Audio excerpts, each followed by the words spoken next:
Hi, welcome to love talkies. Sakhiya episode number 1. పక్షుల కిలకిలా రావాలు, సూర్యోదయపు వెలుగులు కనిపించేంత పొయిటరీ అయితే లేదు కానీ లంచ్ బాక్స్కి కుక్కర్ 3వ విజిల్ మోగుతూ చట్నీలో పోపు వేయడానికి వేసిన ఆవాలు చిటపటలాడుతున్న టైం అనుకోండి. రేయ్ నందు, వినిపిస్తుందా? ఇదిగో, నువ్విప్పుడు వెళ్ళబోయే ఆ అమ్మాయి మీ మామయ్యకి కాస్త దగ్గర చుట్టాలరా. వాళ్ళతో జాగ్రత్తగా మాట్లాడు. అసలే ఆ అమ్మాయి డాక్టర్ అని హితబోధ చేస్తుంది లక్ష్మి.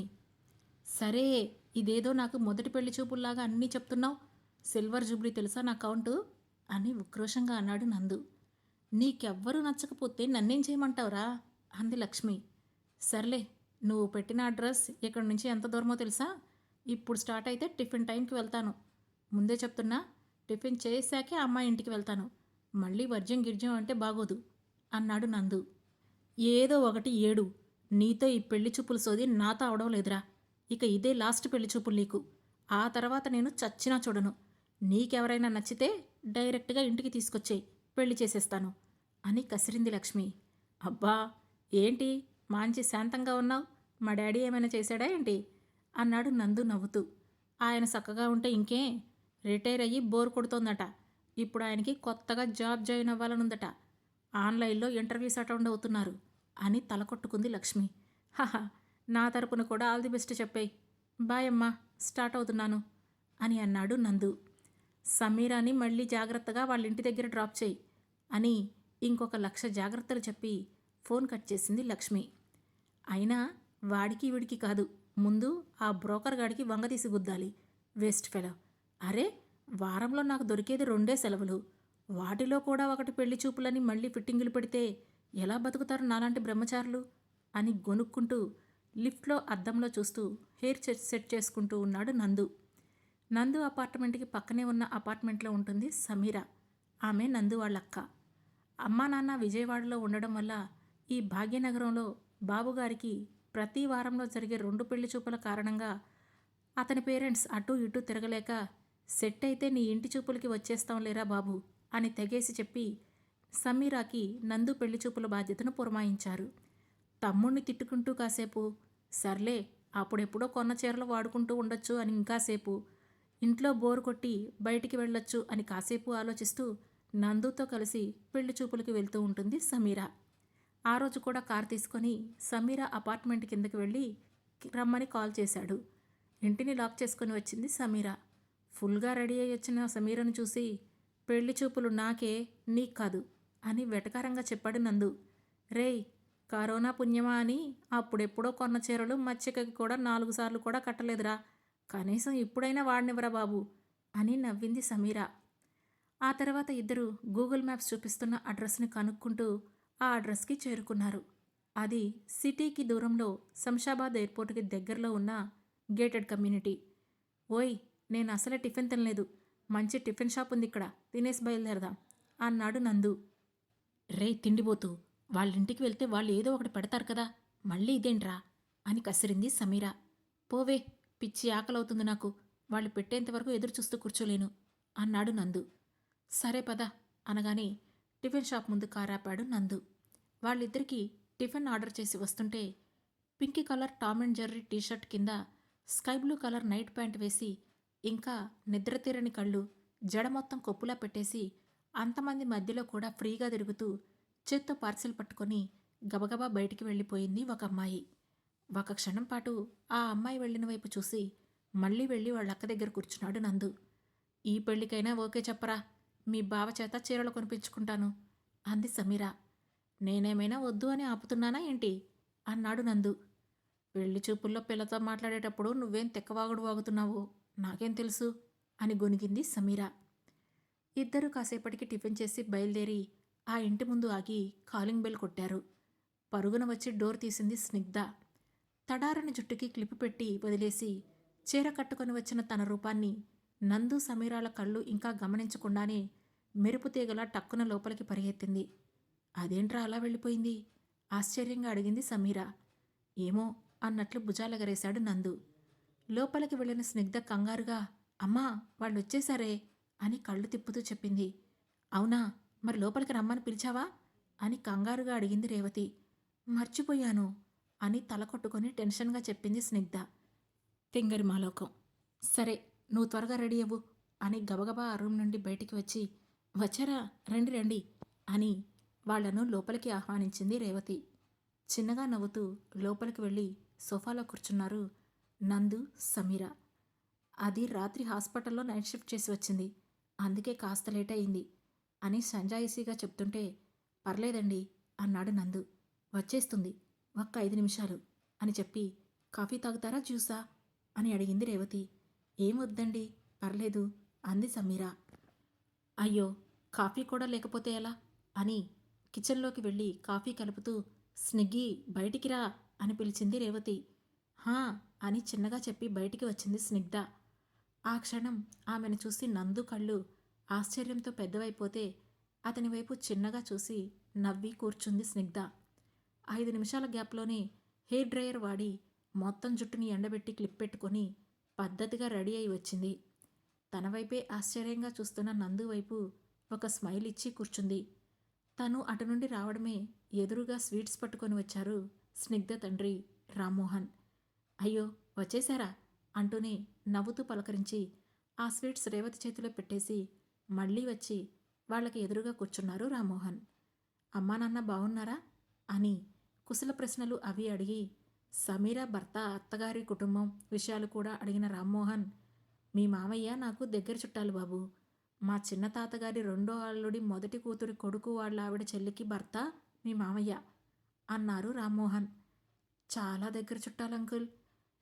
బ్యాంకు టెస్ట్ ప్రిపేర్ అవుతున్న వాళ్ళకి కూడా ఇంత దగ్గర రిలేషన్స్ని ఎలా కనుక్కోవాలో ఐడియా ఉండదు అని నవ్వుతూ అన్నాడు నందు. రేయ్ అని నందు కాలిని చిన్నగా ఒక తొక్కు తొక్కింది సమీర.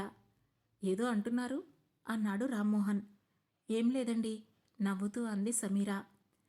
అమ్మాయితో మాట్లాడాలేమో అని, ఏమైనా మాట్లాడాలనుకుంటే మీరు స్నిగ్గీ రూమ్లో మాట్లాడుకోండి బాబు అని చెప్పారు రామ్మోహన్. మాట్లాడాలి అన్నట్లు వెంటనే పైకి లేచి నుంచున్నాడు నందు.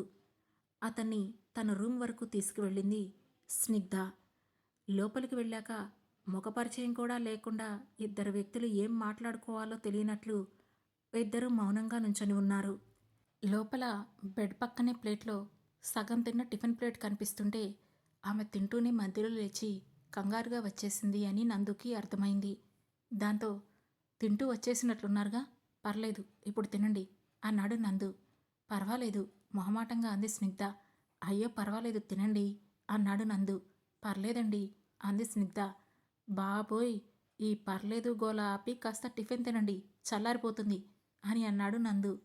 దాంతో థ్యాంక్ యూ అని బెడ్ మీద కూర్చొని తినబోతూ, అయ్యో అడగడం మర్చిపోయాను, మీరు తింటారా అని అంది. ప్లేట్లో ఉన్న ఇడ్లీ ముక్కను చిన్నగా ఒక ముక్క తుంచి నోట్లో పెట్టుకొని, బాగుంది, మీరే చేశారా అన్నాడు నందు. అవును అన్నట్లు తలూపింది. ఇందాక మీ ఇంటి బయట టిఫిన్ షాపులో తింటున్నప్పుడు కూడా సేమ్ టేస్ట్, అక్కడ కూడా మీరే చేశారా అని నవ్వాపుకుంటూ అడిగాడు నందు. దాంతో దొరికిపోయానే అని అన్నట్లుగా ఒక బిక్కముఖం వేసి నందు వైపు చూసింది స్నిగ్ధ.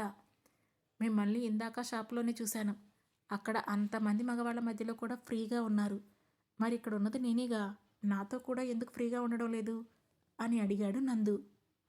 వాళ్ళ ముఖాలు నేను మళ్ళీ ఎప్పుడు చూడను, కానీ మీరు అని కళ్ళు మాత్రమే పైకెత్తి నందు వైపు చూసింది. పర్వాలేదు, మీరు ఫ్రీగానే ఉండొచ్చు అని అన్నాడు నందు. కానీ నేను కావాలని అబద్ధం చెప్పలేదు, మీరే చేశారా అని అడిగితే కాదు అంటే నాకు వంట రాదు అనుకుంటారేమోనని చెప్పాను, అంతే అని గాబరాగా చెప్పింది స్నిగ్ధ. ఇట్స్ ఓకే, నేనేం అనుకోనులేండి, ముందు తినండి అన్నాడు నందు. దాంతో టిఫిన్ తినేసి కూర్చుంది స్నిగ్ధ. మేడుంది కదా, పైన టెర్రస్ గార్డెన్ ఉందా అన్నాడు నందు. కిచెన్ గార్డెన్ కూడా ఉంటుంది, పదండి చూపిస్తాను అని పైకి తీసుకెళ్ళి టెర్రస్ గార్డెన్ చూపిస్తూ వాటి గురించి మాట్లాడుతూ ఉంది స్నిగ్ధ. ఎంత హాయిగా ఉందో ఆమె మాట్లాడుతుంటే అతనికి. రీజన్ ఏంటో తెలియదు కానీ బట్ తన మాటలు చాలా వినసొంపుగా అనిపించాయి. కాసేపటికి పిట్టగోడకి చేతులు బేస్ చేసి నుంచొని బయటికి చూస్తున్నారు ఇద్దరు. చేతులు తెగ నిలుపుకుంటున్నాడు నందు. మీరేమైనా మాట్లాడాలా చిన్నగా అడిగింది స్నిగ్ధ. అవును అన్నట్లు తలాడించాడు నందు. కానీ ఎందుకో మొదటిసారి అతనికి మాట బయటికి రావడం లేదు.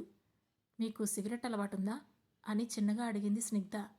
ఏంటి అన్నట్లు కళ్ళు చిట్లించి చూశాడు నందు. మీరు నిజం చెప్పకపోయినా మీ పెదవులు మీ చేతులు చెప్తున్నాయి. కళ్ళార్పుతూ అల్లరిగా చెప్పింది స్నిగ్ధ. చిన్నగా నవ్వి టెన్షన్లో ఎప్పుడో ఒకటి అని అన్నాడు నందు. అంటే మీకు రోజుకి 2 సార్లైనా టెన్షన్గా ఉంటుంది కదా అని నవ్వింది స్నిగ్ధ. వామ్మో, ఈ డాక్టర్లతో జాగ్రత్తగా ఉండాలి అనుకుంటూ చిన్నగా నవ్వాడు నందు. కింగ్స్ లైటా అని అంది స్నిగ్ధ. ఏంటి అని ఆశ్చర్యంగా చూశాడు నందు. కింగ్సా లైటా అని మళ్ళీ అడిగింది స్నిగ్ధ. కింగ్స్ అని ఏగమరపాటుగా చెప్పి, అదేంటి మీకు ఇవెలా తెలుసు, మీకు అలవాటుందా అని ఆశ్చర్యంగా అడిగాడు నందు. డాడీకుంది అని నవ్వి, పదండి సిగరెట్ ఇస్తాను అంది స్నిగ్ధ.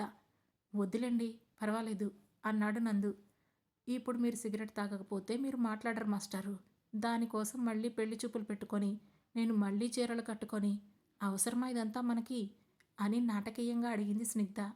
అది చూసి నవ్వుకొని సరే పదండి అన్నాడు నందు. అతనితో కలిసి తన డాడీ రూమ్లోకి వెళుతూ బయట ఉన్న వాళ్ళకి డౌట్ రాకుండా, ఇది మా బిల్డర్ గారి చిరకాల స్వప్నం లాంటి ఇల్లంట నందు గారు. ఆ రూమ్ ఉంది చూశారు, చిరంజీవి గారి బెడ్రూమ్ ఇలానే ఉంటుందట అని పెద్దగా మాట్లాడుతూ ఆ రూమ్లోకి తీసుకువెళ్ళింది స్నిగ్ధ. అక్కడికి వెళ్ళగానే గబగబా వాళ్ళ డాడీ బెడ్ సైడ్ కబోర్డ్లో నుండి సిగరెట్ తీసి లైటర్ పట్టుకొని చీర కొంగులో దాచేసి, అంతలోనే ఇంతేనండి ఆ రూము, ఆ పైన నుంచుంటే శంషాబాద్ ఎయిర్పోర్ట్ కనిపిస్తుంది, పదండి చూపిస్తాను అని మళ్ళీ పైకి కదిలిపోయింది మెరుపు తీగలాగా. వాళ్ళిద్దరూ ఇల్లు కూడా కలిసి చూస్తున్నారు అంటే నందుకు ఆ పిల్ల నచ్చే ఉంటుంది అనుకొని, అమ్మా మన వాడికి ఈ పిల్ల నచ్చేసినట్టుందే అని మెసేజ్ చేసి రామ్మోహన్ వైపు చూసి చిన్నగా నవ్వింది సమీర. స్వీట్స్ తీసుకోండి, మీకోసమే తీసుకొచ్చాను అన్నారు రామ్మోహన్.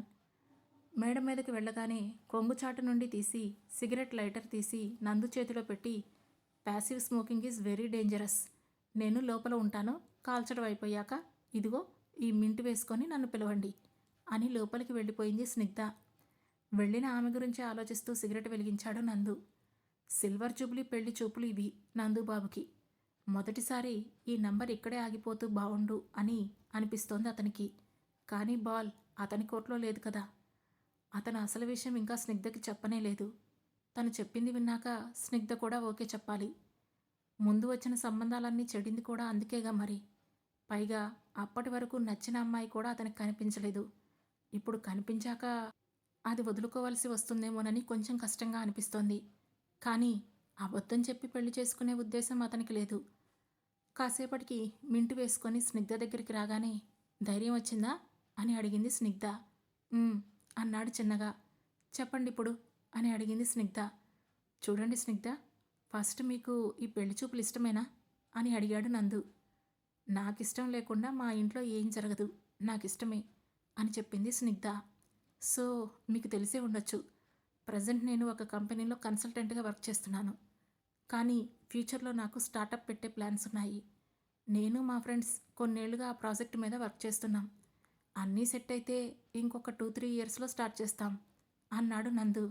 దట్స్ గుడ్ అని నవ్వింది చిన్నగా. అంటే మీకు ఓకేనా? లైక్ ఇప్పుడున్నంత సంపాదన అప్పుడు ఉండదు, గెలవడానికి ఎంత ఛాన్స్ ఉంటుందో ఓడిపోవడానికి కూడా అంతే ఛాన్స్ ఉంది. ఇవన్నీ ఆలోచించుకున్నారా అని అడిగాడు నందు. ఫస్ట్ ఆఫ్ ఆల్ నేను ఇంకా ఏం ఆలోచించలేదు. అండ్ సెకండ్లీ, ఒకవేళ నేను ఓకే అనుకున్నా నాకు ఇదేం పెద్ద ప్రాబ్లం కాదు. బికాస్ నేను చేసుకోవాలనుకుంటుంది నందన్నే కానీ కన్సల్టెంట్ నందన్ని కాదు అని నవ్వింది స్నిగ్ధ. ఆమె మాటలకు ముచ్చటేసింది. మెచ్యూర్డ్ అని అనుకొని, మీకేమైనా ఉన్నాయా ఇలాంటి ఆలోచనలు అని అడిగాడు నందు. హా, నేను కొంచెం ఎక్కువ మాట్లాడతాను కానీ మీరేం అనుకోకండి. బట్ నాకు కొన్ని పద్ధతులు ఉన్నాయి నందుగారు. నేను పెళ్లి నుండి 2 ఎక్స్పెక్ట్ చేస్తున్నాను. ఒకటి లవ్ అండ్ రెండోది రెస్పెక్ట్. పెళ్ళికి ప్రేమ మాత్రమే కాదు, ఒకరి మీద ఒకరికి రెస్పెక్ట్ కూడా కావాలి. కలిసి ఉండడానికి పెళ్లి సరిపోతుందేమో కానీ కలిసి బ్రతకాలంటే మాత్రం ప్రేమ కావాలి. హ్యాపీగా బ్రతకడానికి రెస్పెక్ట్ ఉండాలి.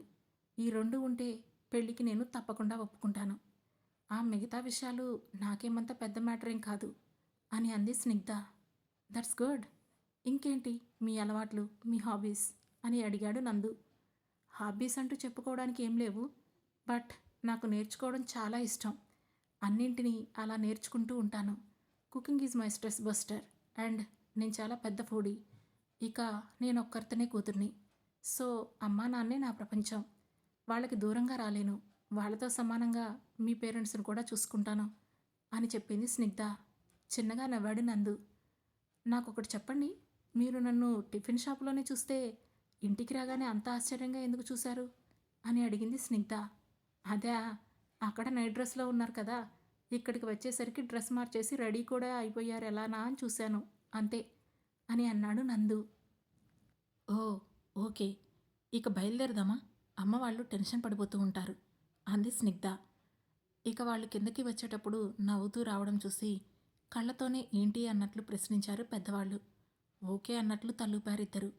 అమ్మ వాళ్ళు వచ్చి మాట్లాడతారు అంకల్ అని గౌరవప్రదంగా చెప్పి నందు సమీర ఇద్దరు బయలుదేరిపోయారు. వాళ్ళలా వెళ్ళగానే అయ్యో వెళ్ళిపోయాడు, కనీసం ఫోన్ నెంబర్ కూడా అడగాలని థాట్ కూడా లేదు బుద్ధు అని కసురుకుంటూ హాల్లో తిరుగుతోంది స్నిగ్ధ. ఇంతలో స్నిగ్గి ఇలారా అని పిలిచారు రామ్మోహన్. ఏంటి డాడీ అని అడిగింది స్నిగ్ధ. చూడమ్మా, నీకు 26 వచ్చేశాయి, ఇంకా పెళ్లి చేసుకోలేదేంటి అని అందరూ అడుగుతున్నారు. మొదటి పెళ్లి చూపుల్లోనే పెళ్లి సెట్ అయిపోతే మంచిది, లేదంటే మళ్ళీ కుదరదు. ఇలాంటి ఆలోచనలు ఏం పెట్టుకోకుండా చెప్పు. నీకు నిజంగా అబ్బాయి నచ్చాడా అని అడిగాడు రామ్మోహన్. నచ్చాడు డాడీ అని చెప్పింది స్నిగ్ధ. ఎందుకు నచ్చాడు? వాట్ ఈజ్ సో స్పెషల్ అని నవ్వుతూ అడిగారు రామ్మోహన్. అతను మాట్లాడే ముందు కూడా మీకు ఈ పెళ్లి చూపులు ఇష్టమేనా అని నా అభిప్రాయం అడిగాడు డాడీ. నాకు నా అభిప్రాయాలకి రెస్పెక్ట్ ఇస్తాడని అనిపిస్తోంది అంది స్నిగ్ధ. ఓకే, అయితే నేను వాళ్ళతో మాట్లాడతాను అన్నారు రామ్మోహన్. అటువైపు నందు కూడా అదే చెప్పడంతో రామ్మోహన్ వాళ్ళకి ఫోన్ చేసింది అతని తల్లి లక్ష్మి. నందు కూడా ఇష్టమే అని చెప్పాడని, ముహూర్తం చూసుకొని ఇంటికి పెళ్లి చూపులకి వస్తామని కబురు చేసింది లక్ష్మి. మాటల్లో వాళ్ళు కాస్త పాత పద్ధతులు వాతావరణంలో పెరిగిన మనుషులని అర్థమవుతుంటే వాళ్ళ మధ్యలో స్నిగ్ధకి ఎలా ఉంటుందో అనే భయం మాత్రం పోలేదు రామ్మోహన్కి. అదే విషయం తన భార్య రేవతితో చర్చించాడు. ఎలాగైనా ఆ అమ్మాయి వాళ్ళ ఇంట్లోకి వెళ్ళి ఉండదు, పిల్లలు మాత్రమే హైదరాబాద్లో ఉండేది. అలాంటప్పుడు ఇష్టపడిన వాళ్ళని కాదని అనడం ఎందుకు అని అడిగింది రేవతి. కరెక్టే, సంవత్సరంలో 2-3 వారాలు కలిసి ఉండే వాళ్ళ కోసం ఇష్టపడిన వాళ్ళని వదిలేయడం ఎందుకు అని అనుకున్న రామ్మోహన్ కూడా ఆ విషయాన్ని ఇక పెద్దగా పట్టించుకోలేదు. తర్వాత రోజు స్నిగ్ధ తన షిఫ్ట్ కంప్లీట్ చేసి బయటికి వస్తుంటే వాళ్ళ హాస్పిటల్ ఎదురుగా ఆమె కోసమే వెయిట్ చేస్తూ కనిపించాడు నందు. వెంటనే తన కారును పక్కన పార్క్ చేసి నందు దగ్గరికి వెళ్ళింది స్నిగ్ధ. ఏంటిక్కడ కన్సల్టెంట్ గారు ఆఫీసులు మానేసి హాస్పిటల్స్ చుట్టూ తిరుగుతున్నారు అని కళ్ళెగరేసింది స్నిగ్ధ. ఊరికే అని భుజాలెగరేసి, నిజంగా నేను చెప్పిన దాని గురించి ఆలోచించే ఎస్ చెప్పారు కదా అని అడిగాడు నందు.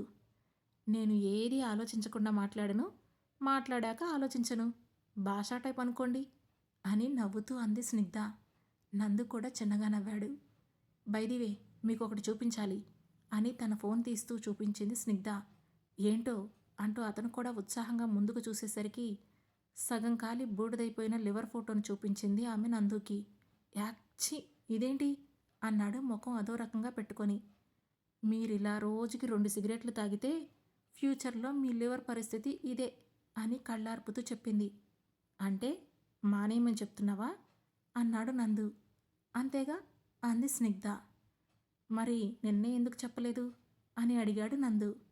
నిన్న మీరు నాకేమవ్వరు, బట్ ఇప్పుడు మిమ్మల్ని జాగ్రత్తగా కాపాడుకోవాలి కదా అని అంది స్నిగ్ధ.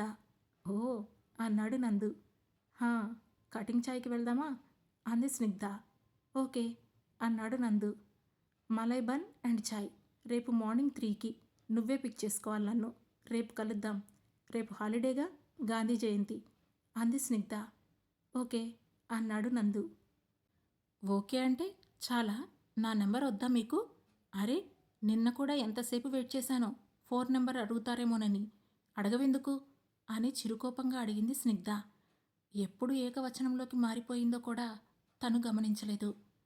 నా దగ్గర ఆల్రెడీ ఉన్నప్పుడు అడగడం ఎందుకు అన్నాడు నందు. నా ఫోన్ నెంబర్ మీ దగ్గరుందా?